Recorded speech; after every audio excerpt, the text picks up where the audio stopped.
Eu quero comentar com você alguma coisa, que são muitas coisas boas nesse livro. Fui extremamente abençoada com essa leitura. O livro A Dádiva da Dor, do Dr. Paul Brand, que ele diz por que sentimos dor e o que podemos fazer a respeito. E só para dar uma ideia geral, diz aqui assim, na parte de trás do livro, diz assim: há dois fatos da vida que perturbam praticamente todas as pessoas e com as quais quase todo mundo tem enorme dificuldade de lidar. Um deles é a inexorabilidade da morte, não tem como evitar. O outro é a inevitabilidade da dor, também não tem como evitar. Não dá para passar pela vida sem sentir dor. Por isso é mais fácil aceitá-la como uma coisa maldita, em vez de aceitá-la como uma bênção. Fugimos da dor de todas as maneiras possíveis. Viver no mundo imune a ela, portanto, parece ser o lugar perfeito para a civilização ocidental atual, acostumada a gastar boa parte do seu orçamento em remédios para aliviar todo tipo de dor. Entretanto, em seus longos anos lidando com pacientes acometidos pela lepra, o Dr. Paul Brand experienciou a tragédia de viver no mundo sem dor.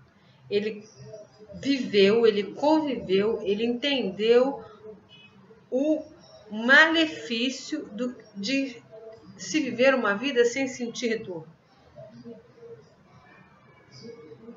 no qual, por total insensibilidade ao toque, homens e mulheres, dia a dia, tinham os membros atrofiados numa automutilação sem fim. E no livro ele mostra muito bem que a pessoa não vai perdendo o dedo, perdendo as partes do corpo, porque vai caindo. Ela vai perdendo porque ela se fere, magoa e perde a parte. E no caso aqui, alguns até eram comidos por bichos. Dedos, coisas assim. Quando ninguém, nem mesmo a classe média, se importava com os leprosos, Paul Brand, motivado por um forte sentimento de amor pelos renegados e por uma incontrolável paixão científica, decidiu dedicar sua vida a lidar com aqueles que, paradoxalmente, sofrem por não sentir dor. Essas pessoas sofrem porque são incapazes de sentir dor. Em sua investigação, o Dr. Brand traçou o mecanismo da dor no ser humano e mostrou a necessidade de compreender a dor melhor. Ouça sua dor. É seu corpo falando com você, dizia ele. No livro A Dádiva da Dor, o Jansen, que ajuda a escrever, nos conta como esse simpático doutor colocou a dor em seu devido lugar. A dor é um presente de Deus para que soubéssemos quando estamos maltratando a sua preciosa criação. Eu estou lendo isso para você ter uma ideia de que o livro não é um tratado ao masoquismo, não é um convite à mutilação, automutilação, autoflagelo, nada disso. O Dr. Paul Brand é um médico, muito conceituado.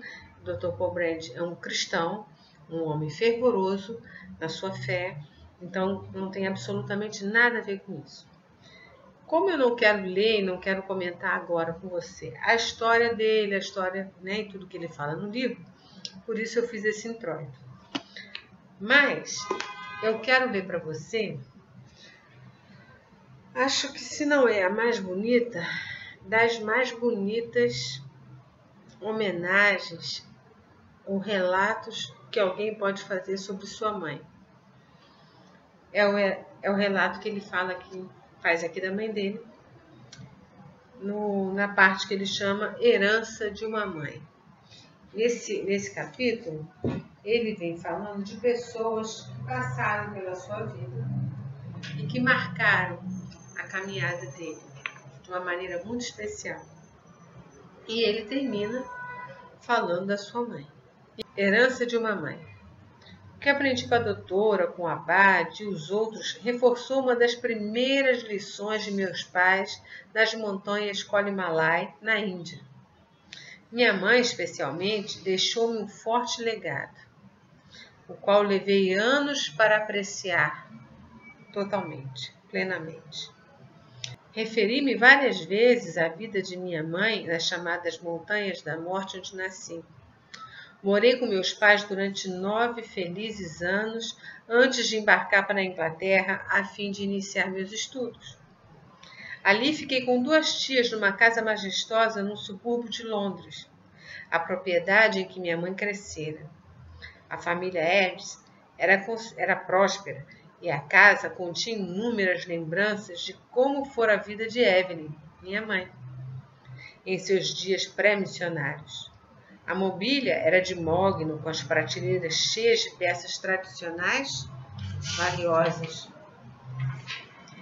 Minhas tias contaram-me que minha mãe costumava vestir-se com certa originalidade e mostraram algumas de suas sedas, fitas e chapéus englumados ainda guardados no armário.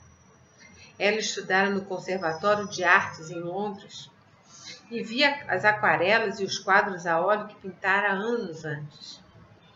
Havia também retratos de minha mãe. Minhas tias me contaram que muitos estudantes competiam pelo privilégio de pintar a linda Evelyn. Ela parece mais uma atriz do que uma missionária, alguém comentou na festa de despedida antes da viagem para a Índia. Quando minha mãe voltou à Inglaterra, porém, depois que meu pai morreu de malária, era uma mulher alquebrada, abatida pela dor e pelo sofrimento. Aquela mulher curvada, perturbada, poderia ser minha mãe? Lembro-me de ter pensado isso na ocasião. Fiz um voto adolescente insensato. Tão chocado estava com a mudança dela. Se é isso que o amor faz, nunca amarei demais uma pessoa. Sem aceitar qualquer outro conselho, minha mãe voltou para a Índia e ali sua alma foi restaurada. Ela derramou a vida no povo das montanhas, cuidando dos doentes, ensinando agricultura, fazendo preleções sobre vermes, criando órfãos, cavando poços, pregando o evangelho. Enquanto eu ficava no solar de sua infância, ela vivia numa cabana portátil que podia ser desmontada, transportada e novamente montada. Viajava constantemente de povoado em povoado. Nas cidades em que acampava na zona rural, habituou-se a dormir em um pequeno abrigo, um mosquiteiro, que não a protegia dos elementos quando caíam tempestades à noite. Ela se enrolava no impermeável e abria um guarda-chuva para cobrir a cabeça. Minha mãe tinha 67 anos quando voltei pela primeira vez à Índia como cirurgião. Morávamos a uma distância de apenas 160 quilômetros um do outro, embora fossem necessárias 24 horas para chegar à sua casa no alto das montanhas. Seus anos de atividade naquelas serras haviam cobrado dividendos. Tinha a pele curtida, o corpo infestado pela malária e caminhava coxeando. Minha mãe quebrara um braço e várias vértebras ao cair de um cavalo. Eu esperava que em breve se aposentasse. Como estava enganado? Ou melhor, como estava enganado? A pontuação é outra. Aos 75 anos, ainda trabalhando na escola, minha mãe caiu e quebrou a bacia. Ela ficou a noite inteira no chão, sofrendo, até que um trabalhador a encontrasse na manhã seguinte. 4 homens a carregaram numa padiola feita de cordas e madeira, montanha abaixo, e colocaram num jipe para a terrível viagem de 160 quilômetros em estradas péssimas. Eu estava fora do país quando o acidente ocorreu. E assim que voltei, decidi viajar até a escola Himalaia, com o propósito expresso de persuadir minha mãe a aposentar-se. Eu sabia o que provocara o acidente. Como resultado da pressão sobre o nervo espinhal, causada pelas vértebras que havia quebrado, ela perdera parte do controle sobre os músculos abaixo dos joelhos. Costeando e com tendências a arrastar os pés, tropeçaram no limiar de uma porta quando carregaram uma vasilha com leite e uma lâmpada de querosene. Mãe, foi sorte alguém tê-la encontrado no dia seguinte à sua queda. Comecei meu discurso, ensaiado. Podia ter ficado ali indefeso durante não sei quanto tempo. Não acha que está na hora de pensar em se aposentar? Ela ficou em silêncio e eu aproveitei para entrar com mais alguns argumentos. Seu senso de equilíbrio não é mais tão bom e suas pernas não funcionam como devem. Não é seguro morar sozinha aqui, em cima, porque só há socorro médico a uma distância de um dia de jornada. Pense bem, mãe. Nesses últimos anos você teve fratura nas vértebras e na costela, concussão cerebral e uma infecção grave na mão. Com certeza sabe que até algumas das melhores pessoas se aposentam antes de chegar aos 80. Por que não vem morar comigo? Temos muito trabalho para você e ficará muito mais perto da ajuda médica. Vamos cuidar de você, mãe.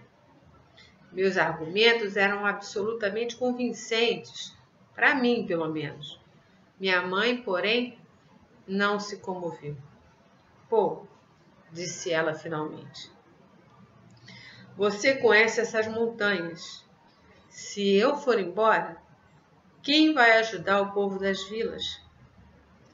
Quem tratará seus ferimentos, arrancará seus dentes e lhes ensinará sobre Jesus?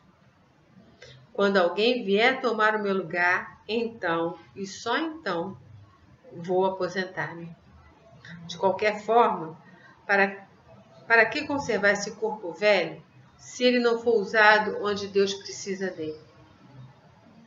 Essa foi a sua resposta final. Final mesmo, né? A dor era uma companheira frequente de minha mãe, assim como o sacrifício.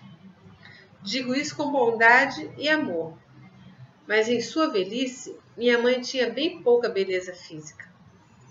As condições rudes em que vivia, combinadas com as quedas que a aleijaram e as batalhas com a febre tifoide, disenteria e malária, fizeram dela uma mulher idosa magra e curvada. Anos de exposição ao vento e ao sol haviam endurecido a pele de seu rosto, transformando-a em couro e vincando-a com rugas profundas e extensas como eu jamais vira numa face humana. A Evelyn, das roupas chamativas e perfil clássico, era uma vaga memória do passado. Minha mãe sabia disso, tanto quanto qualquer um, pois durante os últimos 20 anos de sua vida, recusou-se a ter um espelho em casa. Todavia, com toda a objetividade que um filho pode reunir, posso dizer sinceramente que Evelyn Harris Brand foi uma mulher linda até o fim. Uma de minhas lembranças visuais mais fortes dela ocorreu num povoado das montanhas, possivelmente a última vez que a vi em seu próprio ambiente. Ao aproximar-se, os aldeãos correram para carregar suas muletas e levá-la a um lugar de honra. Em minha memória, ela está sentada num muro baixo de pedras que rodeia o povoado. É isso que eu lembro, com pessoas se apertando de todos os lados à sua volta. Eles já tinham ouvido os cumprimentos dela por terem protegido suas fontes de água e pela horta que estava crescendo na periferia. Estão agora ouvindo o que ela tem a dizer sobre o amor de Deus por eles. Meneiam as cabeças em encorajamento e perguntas profundas e inquisitivas são feitas pela multidão. Os olhos embaciados de minha mãe estão brilhando e de pé ao seu lado posso imaginar o que ela deve estar vendo em sua vista fraca. Rostos atentos, cheios de confiança e afeto por alguém que aprenderam a amar. Compreendi então que ninguém mais na terra merecia tanto amor e devoção daqueles camponeses. Estavam olhando para um rosto velho, ossudo, enrugado, mas de alguma forma os tecidos encolhidos dela haviam se tornado transparentes. E ela era apenas espírito radiante. Para eles e para mim, ela era linda. A vovó Brand não precisava de um espelho feito de vidro e metal polido. Podia ver seu próprio reflexo nas faces iluminadas à sua volta. Minha mãe morreu alguns anos mais tarde, com 95 anos. De acordo com as suas instruções, os aldeãos a sepultaram envolta num lençol simples de algodão para que seu corpo voltasse à terra e alimentasse a vida. Seu espírito também continua vivendo. Numa igreja, numa clínica, em várias escolas e nas faces de milhares de aldeãos em 5 cordilheiras ao sul da Índia. Um colaborador comentou certa vez que a vovó Brand estava mais viva do que qualquer outra pessoa que já conhecera.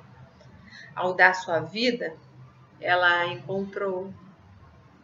Ela conhecia bem a dor, mas a dor não precisa destruir. Pode ser transformada. Uma lição que minha mãe me ensinou e que nunca esqueci. A vovó Brand ensinou que a dor não precisa destruir. Ela pode ser transformada. Pensa nisso.